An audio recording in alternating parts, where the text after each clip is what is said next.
துரியோதனனும் அதே மண்ணுலகந்தான், தர்மனும் அதே மண்ணுலகந்தான். இவனும் மனுஷனை தான் பார்த்தான், இவனும் மனுஷனை தான் பார்த்தான். அவன் பார்வை தான் நல்லவன் கெட்டவனை தீர்மானித்தது. நீ அவன் பக்கமே இருந்து அவன் இறந்ததுக்கப்புறம் ஈமக்காரியம் செய். இவன் மனநிலை எப்படி இருக்குது, ராவண மனநிலை எப்படி இருக்குது, ரெண்டையும் படம் பிடித்து காட்டுவது தான் பார்வையும் எண்ணங்களும். அப்பா, ராமன் எனக்கு இலங்கையை வென்றதுக்கப்புறம் அரசாட்சி தரேன்னா, எனக்கு கிரீடம் சூட்டுறேன்னா, அந்த பொன்னையும் பொருளையும் உனக்கு தரேன், நீனே ராஜாவாரு, உனக்கு கீழே நான் பணிவிடை செய்கிறேன், ராமன் பக்கம் வாம்பா. பார்வையும் நம்முடைய பக்குவமும், இதுதான் செய்தி. ஒவ்வொருத்தருக்கும் ஒவ்வொரு விதமான பார்வை உண்டு. மூதறிஞர் ராஜாஜி ராமாயணம் பாரதத்திற்கு விளக்கம் எழுதினார். அற்புதமாக அவர் சொல்கிறார், இந்த மண்ணை வழிநடத்தக்கூடிய முதலமைச்சர் பதவியை விட ராமாயணம் பாரதத்திற்கு விளக்கம் எழுதியதை பெரிதாக நினைக்கிறேன். அப்படின்னா என்ன? அந்த ரெண்டுமே நம்மளுடைய பொக்கிஷம். நம்முடைய பார்வை எப்படி இருக்குது இப்போ பாருங்கள். பாரதத்தில் ஒரு காட்சி, பரம்பொருள் கண்ணன் துரியோதனனையும் தர்மரையும் கூப்பிட்றார். துரியோதனா, இன்னிலேருந்து 2 நாள் டைம் எடுத்துக்கோ, நீ மண்ணுலகம் முழுக்க சுற்றி எத்தனை நல்லவன் இருக்கான்னு பார்த்து எனக்கு ஒரு சென்சஸ் கணக்கு கொடு. இப்போ தர்மரை கூப்பிட்டார். தர்மா, நீயும் எல்லாத்தையும் சுற்றி எத்தனை கெட்டவன் இருக்கான்னு எனக்கு ஒரு சென்சஸ் கணக்கு கொடு. 2 பேரும் வேறு வேறு பக்கம் பிரிஞ்சாங்க. அப்படி போய் சென்சஸ் எடுத்தாங்க. பரம்பொருள் பரந்தாமன் கண்ணன் பக்கத்தில் வந்தார். இப்போ துரியோதனன் சொன்னான், பரம்பொருளே, நீ சொன்ன மாதிரி எத்தனை நல்லவன் இருக்கான்னு ஒவ்வொரு வீடு வீடாக ஏறி இறங்கினேன். எல்லா பயலும் ஏதேனும் ஒரு விதத்தில் அழுக்கு பிடிச்சவனா, அகங்காரமாக கெட்ட செயல் செய்கிறவனாக இருக்கான். என் கண்ணுக்கு ஒரு நல்லவன் கூட தெரியல, மைனஸ் அப்படின்ட்டார். இப்போ தர்மரை கூப்பிட்டார். தர்மர் சொன்னால், பரம்பொருளே, எல்லா பயனும் ஏதேனும் ஒரு சமயத்தில், ஏதேனும் ஒரு வினாடியில் பிறருக்கு பயன் தரத்தக்க வாழ்க்கை வாழ்கிறதான். அதனால் என் பார்வையில் எனக்கு எவனுமே கெட்டவனாக தெரியல, எல்லாருமே நல்லவனாக தெரிகிறான் அப்படின்னாராம்.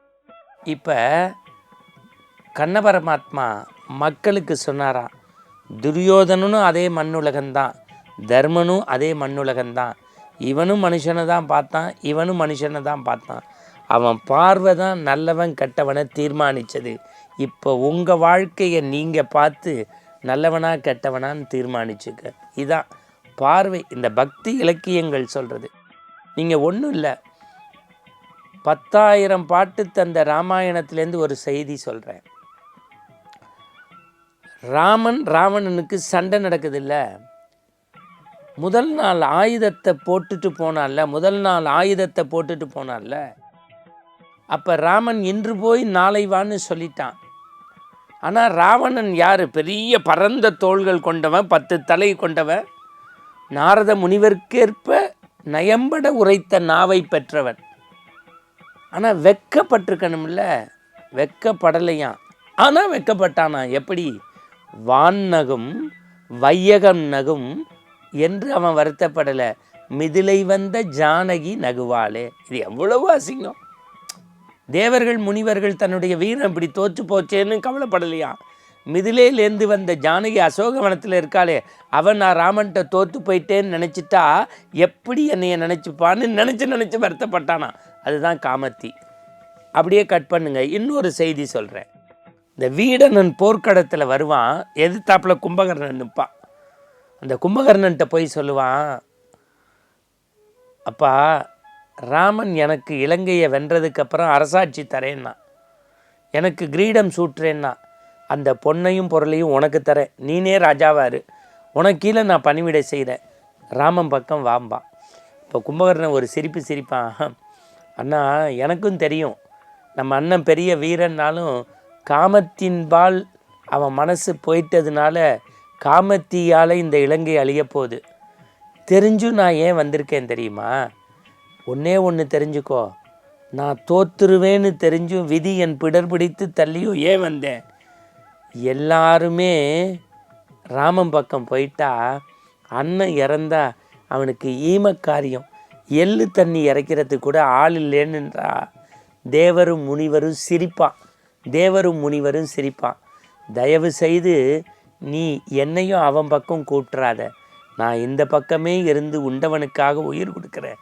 நீ அவன் பக்கமே இருந்து அவன் இறந்ததுக்கப்புறம் ஈமக்காரியம் செய். இவன் மனநிலை எப்படி இருக்குது, ராவண மனநிலை எப்படி இருக்குது, ரெண்டையும் படம் பிடித்து காட்டுவது தான் பார்வையும் எண்ணங்களும். நீங்கள் அப்படியே கட் பண்ணி நீங்கள் ஒரே ஒரு செய்தி பாரதத்துக்குள்ளே திருப்பி வாங்க. இந்த காட்சி பலமுறை நான் சொல்லியிருக்கேன், கண்ணில் படிக்கும்போது தண்ணீராக வருது. துரியோதனன் கர்ணன் எப்பேற்பட்ட நட்புன்னு தெரியும். துரியோதனுடைய மனைவி பானுமதி. இந்த கர்ணனும் பானுமதியும் நல்ல நண்பர்கள். பானுமதி இப்படி வாசப்புறம் உட்காந்துருக்கா, கர்ணன் பானுமதியை பார்த்து உட்காந்துருக்கான். ரெண்டு பேரும் சொக்கட்டான் தாயம் விளையாடுறாங்க. அந்த தாயத்தில் கொஞ்சம் கொஞ்சமாக கர்ணன் வெற்றி பெறுறான், பானுமதி தோத்துக்கிட்டே வரா. இதற்கும் இப்போ பானுமதி நடந்துக்க போகிற சம்பவத்துக்கும் சம்பந்தமே இல்லை. வாசல் புறம் உட்காந்துருக்க பானுமதி வாசல்லேருந்து துரியோதனன் வர்றதை பார்த்த உடனே கணவனுக்கு வணக்கம் சொல்லணும்னு அப்படி எந்திரிக்கிறா. துரியோதனன் வர்றதுக்காக எந்திரிச்ச பானுமதியை கவனிக்காத கர்ணன் தோக்கிறதுனால தான் தங்க எந்திருக்கிறான்னு நினச்சி அப்படி கையை நீட்டுறான். அவன் கையை நீட்டவும் பானுமதி எந்திரிச்சு நிற்கவும் சரியாக இருக்குது. இடுப்பு பகுதியில் வன்மையான இந்த கரங்கள் பட்டோன்னு வயிற்றில் போட்டிருந்த ஒட்டியான அப்படியே செதஞ்சு போகுது. முத்துக்கள்லாம் உதிர்ந்து கிடக்கு. இப்போ துரியோதனன் வந்து நிற்கிறான். இப்போ கர்ண மனசு எப்படி இருக்கும்? அடுத்தவன் மனைவி மேலே என் கைப்பட்டு முத்துக்கள் சிதந்து கிடக்கு, ஒரு தேசத்தினுடைய மன்னன் என் நண்பன் என்ன நினைப்பான்னு நினைக்கிறான். அப்போ துரியோதனன் சொல்கிறான், உதிர்ந்த முத்துக்களை எடுக்கவா அல்ல கோக்கவா? கோக்கிறதுனா இத்தனூண்டு இடம். அப்போ கூட என் மனசு அலைப்பாயலைன்னா நட்பின் உச்சத்தில் வச்சுருக்கான்னு. இப்படி ராமாயணம் பாரதத்தை நம்ம பார்த்து பார்த்து புதிய பார்வையோடு படிக்கின்ற போது நம்முடைய மனம் பெறும் ஆனந்தத்தை ராஜாஜி வழியில் பதிவு செய்கின்றேன். இது போன்ற ஆன்மீக இலக்கிய கருத்துக்களோடு நாளை ஆனந்த ஆரம்பத்தில் சந்திப்போம். நல்ல நல்ல செய்திகளை செவிக்குள் சிந்திப்போம்.